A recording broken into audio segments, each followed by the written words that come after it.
Hello my dear friends, this is বাপ্পাদা from THM. তো আজকে আমি আবার চলে এসেছি তোমাদের সামনে একটি নতুন ভিডিও নিয়ে। তো আজকে ভিডিওটি শুরু করবার আগে আবার সেই একটা রিকোয়েস্ট তোমাদের কাছে রাখবো যে ভিডিওটি শুরু হওয়ার আগে চ্যানেলটি সাবস্ক্রাইব করে দাও, যাতে পরবর্তী ভিডিওগুলো তোমাদের সামনে খুব সহজেই পৌঁছে যায়। তো আজকের যেটা মূল বিষয় সেটা বলছি, একজন এফএনবি ম্যানেজারের ডিউটি এবং রেসপন্সিবিলিটি, অর্থাৎ জব রোল অফ এফএনবি ম্যানেজার। একটা 5 স্টার হোটেলের এফএনবি সার্ভিস ডিপার্টমেন্টের একজন এফএনবি ম্যানেজার থাকেন। সেই এফএনবি ম্যানেজারের জব রোল কি হতে পারে, তার কাজ কি, সেটা আমরা আজকে জানব। তো প্রথমত, একজন এফএনবি ম্যানেজারের মূল কাজ হলো লিডারশিপ, অর্থাৎ তিনি এই ডিপার্টমেন্টের একজন যার কথাই শেষ কথা এই ডিপার্টমেন্টের ক্ষেত্রে। অর্থাৎ একজন ম্যানেজার তার দায়িত্বে পুরো ডিপার্টমেন্ট রান করে। তো অর্থাৎ তাকে পুরো টিমটাকে লিডিং করতে হবে, অর্থাৎ লিড করতে হবে। তো সুতরাং এই যে লিডারশিপ, যেটাকে বাংলায় আমরা নেতৃত্ব বলে থাকি, তো লিডারশিপ হলো খুব গুরুত্বপূর্ণ বিষয়, যেটা অবশ্যই একজন লিডারের মধ্যে থাকা উচিত। এবং একজন এফএনবি ম্যানেজার অ্যাজ এ লিডার, তার এই ধরনের রেসপন্সিবিলিটি অবশ্যই থাকতে হবে। এরপর আমরা চলে যাব প্রবলেম সলভিং। এই প্রবলেম সলভিং কথাটার অর্থ কী? না, সমস্যা সমাধান। অর্থাৎ কোনো অর্গানাইজেশন কিংবা কোনো কোম্পানিতে কোনো কাজের ক্ষেত্রে যখন কাজ হয়, তখন সেখানে কোনো প্রকার সমস্যা হতেই পারে, কোনো ভুল হতেই পারে। এই যে সমস্যাগুলো হয়ে থাকে, এগুলো খুব তাড়াতাড়ি যাতে শর্ট আউট করে নিতে পারা যায়, কিংবা যিনি খুব তাড়াতাড়ি বিভিন্ন ধরনের সলিউশনের মাধ্যমে প্রবলেমগুলোকে সলভ করে থাকেন, তিনি হচ্ছেন এফএনবি ম্যানেজার। তো একজন এফএনবি ম্যানেজারের ক্ষেত্রে প্রবলেম সলভিং যে বিষয়টা রয়েছে, এটা অত্যন্ত ভালো জানতে হবে। তারপর রয়েছে বিজনেস ফোরকাস্টিং। এই বিজনেস ফোরকাস্টিং কথাটার অর্থ কী? না, ব্যবসার পূর্বাভাস। অর্থাৎ একটা হোটেল কিংবা একটা রেস্টুরেন্ট যখন রান করে, তখন তার এফএনবি সার্ভিস ডিপার্টমেন্টের একটা খরচের বিষয় থাকে। অর্থাৎ এই পরিমাণ খরচ হবে, সেই পরিমাণ খরচ হবে, এই যে খরচের যে প্ল্যানিংগুলো থাকে, তো এগুলোকে একটা নোট ডাউন করা এবং সেগুলো প্ল্যান মাফিক বোর্ড মিটিং কিংবা কনফারেন্স হলে যখন এইচওডি মিটিং হবে, সেখানে সেগুলোকে ফোরকাস্ট করা। তো এটা হলো বিজনেস ফোরকাস্টিংয়ের বিষয়। তো একজন এফএনবি ম্যানেজার, তার অবশ্যই এই বিষয়গুলো জানতে হবে এবং তাকে করতে হবে এই বিষয়গুলো।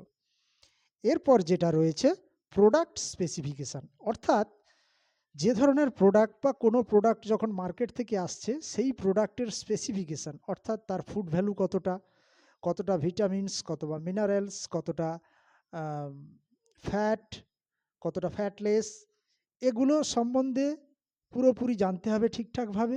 এবং তার সঙ্গে এই ফুডটা কতটা পর্যন্ত ব্যবহার করা যেতে পারে, সব কিছুই জানতে হবে। তো এটা হচ্ছে প্রোডাক্ট স্পেসিফিকেশান। তো এই প্রোডাক্ট স্পেসিফিকেশানটা সম্বন্ধে অবশ্যই জানতে হবে একজন এফএনবি ম্যানেজারকে।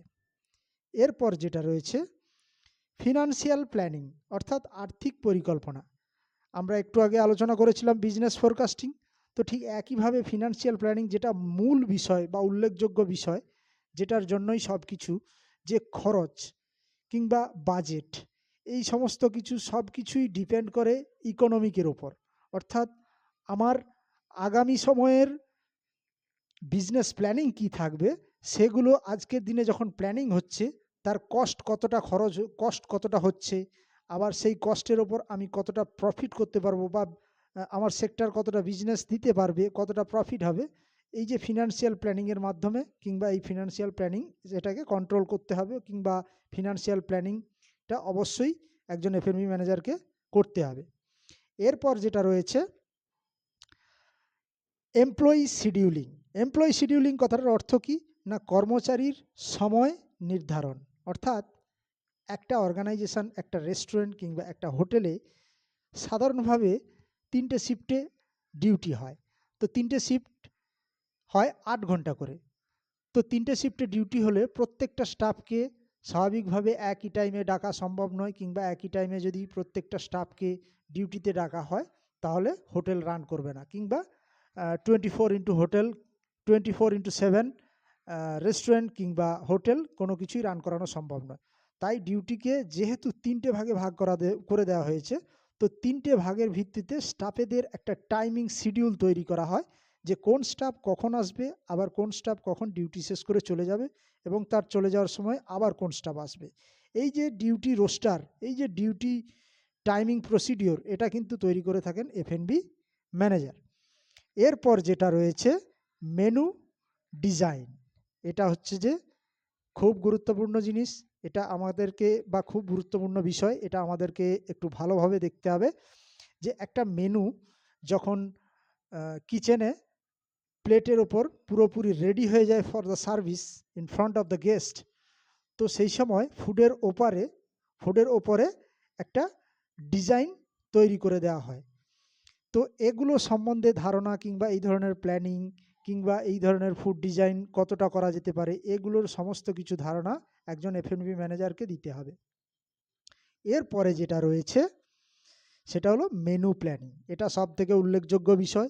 একটা হোটেল কিংবা রেস্টুরেন্টের রোজকার মেনু একই থাকে না, পার ডে চেঞ্জ হতে থাকে, কিংবা উইকলি বেসিস চেঞ্জ হতে থাকে। তো এই মেনুগুলো শিডিউল তৈরি করা, ব্রেকফাস্টে কি থাকবে, লাঞ্চে কি থাকবে, ডিনারে কি থাকবে, তো এগুলোর পুরো পরিকল্পনাটা একজন এফএনবি ম্যানেজার তৈরি করেন। এরপর যেটা আসছি সেটা হলো ডিসিপ্লিন। ডিসিপ্লিন কথাটার অর্থ হচ্ছে শৃঙ্খলা, ডিসিপ্লিন মেনটেন, অর্থাৎ শৃঙ্খলা রক্ষণাবেক্ষণ। এটা কিভাবে বলা যেতে পারে না, যে কোনো অর্গানাইজেশন, যে কোনো হোটেল রেস্টুরেন্ট যেখানেই হোক না কেন, প্রত্যেক জায়গায় একটা নির্দিষ্ট ডিসিপ্লিন সবাইকে মেনটেন করতে হয়।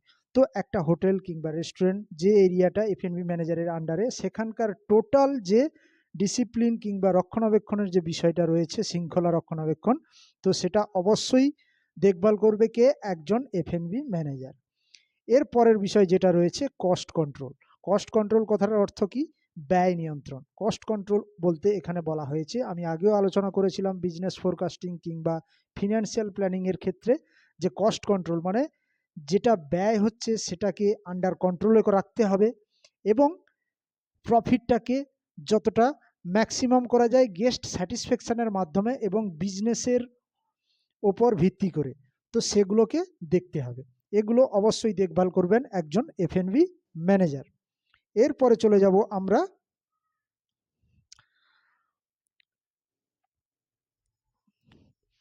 Short range planning. অর্থাৎ শর্ট রেঞ্জ প্ল্যানিং কথাটার অর্থ কি না, স্বল্প সময়ের মধ্যে পরিকল্পনা। অর্থাৎ কোনো অর্গানাইজেশন কিংবা কোনো গ্রুপ যখন কোনো জায়গায় কাজ করে, সেখানে কাজের ভুল থাকতে পারে, কিংবা একটা হোটেল কিংবা রেস্টুরেন্টের ক্ষেত্রে দেখতে পাওয়া যায় যে হঠাৎ করে কোনো কারণে একদল গেস্ট কিংবা একটা গ্রুপ চলে এলো, তারা লাঞ্চ অথবা ডিনার তাৎক্ষণিক নিতে চাইছে।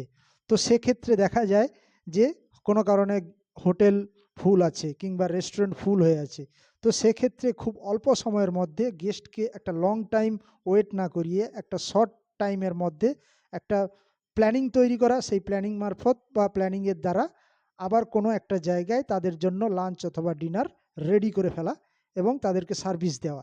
এই যে প্রসিডিওরটা একটা অল্প সময়ের মধ্যে হয়ে যাওয়া, এটা অবশ্যই একজন ম্যানেজারের কিংবা একজন এফএনবি ম্যানেজারের এই ধরনের ক্যাপাবিলিটি অবশ্যই থাকা উচিত। এরপরে যেটা রয়েছে এমপ্লয়ি মোটিভেশন।